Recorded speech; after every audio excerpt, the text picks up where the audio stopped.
اللہ اللہ۔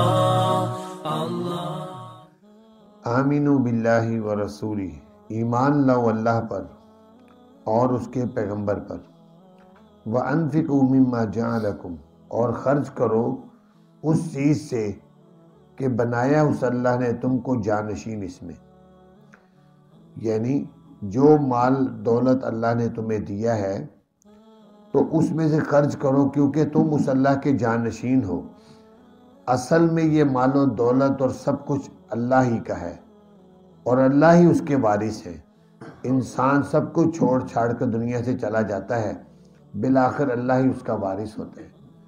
تو جو کچھ تمہارے پاس ہے مال و دولت، اس میں سے خرچ کرو۔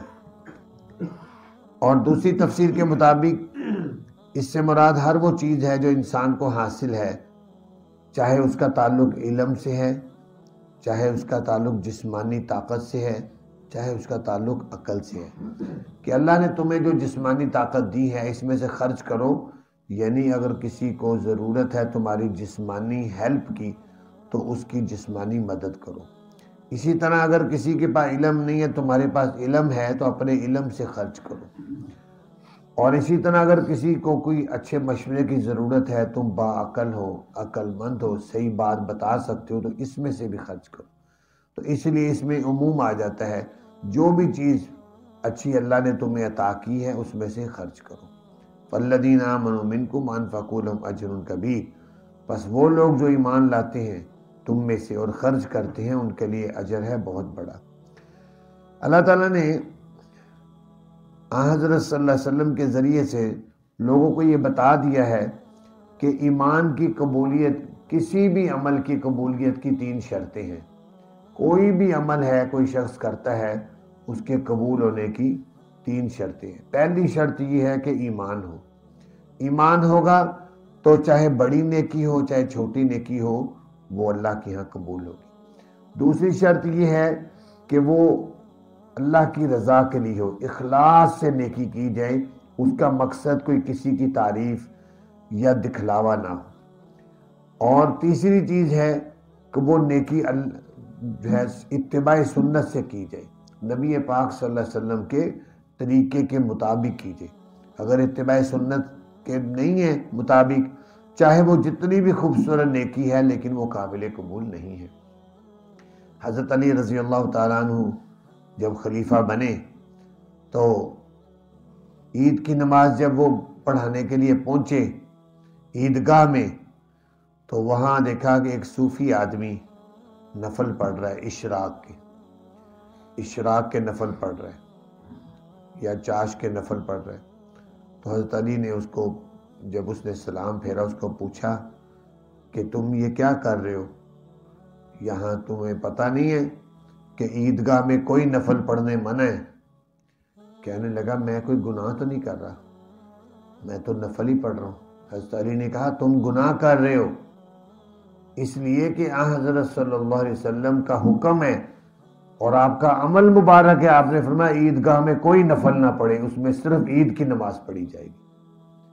تو اتباع سنت ہے، نبی پاک صلی اللہ علیہ وسلم کی سنت ہے کہ آپ نے عیدگاہ میں جا کر کوئی نفل نہیں پڑھے۔ اس لیے بے شک نفل کسی کو جتنے بھی محبوب ہیں اور نفل نیکی ہے، لیکن عیدگاہ میں نہیں پڑھنی۔ وہاں اتباع سنت یہی ہے کہ وہاں نفل نہ پڑھو، بس جا کر عید کی نماز صرف پڑھنی۔ تو یہ قبولیت کی 3 شرطیں ہیں عمل کی، ایمان، اخلاص اور اتباع سنت۔ فرمایا وَمَا لَكُمْ لَا تُؤْمِنُونَ بِاللَّهِ، کیا ہوا تمہیں کہ تم ایمان نہیں لاتے اللہ پر؟ وَالرَّسُولُ يَدْعُوكُمْ، حالانکہ پیغمبر تمہیں دعوت دے رہے ہیں، وہ تمہیں دعوت دے رہے ہیں ایمان کی، وہ داعی ہیں۔ کیوں ایمان دعوت دے رہے ہیں؟ لِتُؤْمِنُوا بِرَبِّكُمْ، تاکہ تم ایمان لاؤ اپنے پروردگار پر۔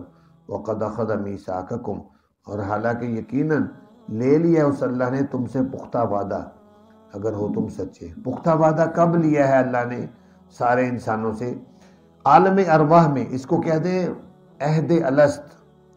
عہد الست اللہ نے سب روحوں سے لیا تھا۔ آدم علیہ السلام کی پشت پر اللہ نے ہاتھ پھیرا تو چیونٹیوں کی طرح سے ساری مخلوق باہر آ گئی، چیونٹیاں۔ تو اللہ تعالیٰ نے ان سب سے عہد لیا، الستُ بربکم، کیا میں تمہارا رب نہیں ہوں؟ سب نے کہا قالو بلا، کیوں نہیں اے پروردگار، آپ ہی ہمارے رب ہیں۔ تو یہ سب نے جو ہے عالم ارواح میں ان سے وعدہ کیا تھا کہ آپ ہی ہمارے رب ہیں، لیکن پھر دنیا میں آ کر کفر اور شرک میں مبتلا ہوتے ہیں تو وہ اس اپنے عہد کو جو اللہ سے کیا تھا اس کو توڑتے ہیں۔ فرمایا هو الذی ينزل علی عبدہ آیات بینات، وہ اللہ وہ ذات ہے جو اتارتا ہے اپنے بندے پر نشانیاں واضح تاکہ نکالے وہ تمہیں اندھیروں سے روشنی کی طرف۔ وَإِنَّ اللَّهَ بِكُمْ لَرَؤُوفٌ رَحِيمٌ، اور بے شک اللہ تعالیٰ تمہارے ساتھ شفقت کرنے والا مہربان ہے۔ وَمَا لَكُمْ أَلَّا تُنْفِقُوا فِي سَبِيلِ اللَّهِ، اور کیا ہوا تمہیں یہ کہ تم خرچ نہیں کرتے اللہ کے راستے میں۔ وَلِلَّهِ مِيرَاثُ السَّمَاوَاتِ وَالْأَرْضِ، اور اللہ ہی کے لیے ہے وراثت آسمانوں اور زمینوں کی۔ لا يستوی منکم من انفق من قبل الفتح وقاتل، نہیں برابر ہو سکتا تم میں سے وہ شخص جس نے خرچ کیا ہے فتح مکہ سے پہلے اور لڑائی کی ہے۔ جس وقت ابھی فتح مکہ نہیں ہوا تھا اس زمانے میں مسلمانوں کی حالت بہت کمزور تھی، مالی لحاظ سے بھی، طاقت کے لحاظ سے بھی۔ تو اس زمانے میں جن لوگوں نے خرچ کیا، فرمایا اولئک اعظم درجۃ من الذین انفقوا من بعد وقاتلوا، یہ لوگ بڑے ہیں درجے کے لحاظ سے ان لوگوں سے جنہوں نے خرچ کیا اس کے بعد اور لڑائی کی۔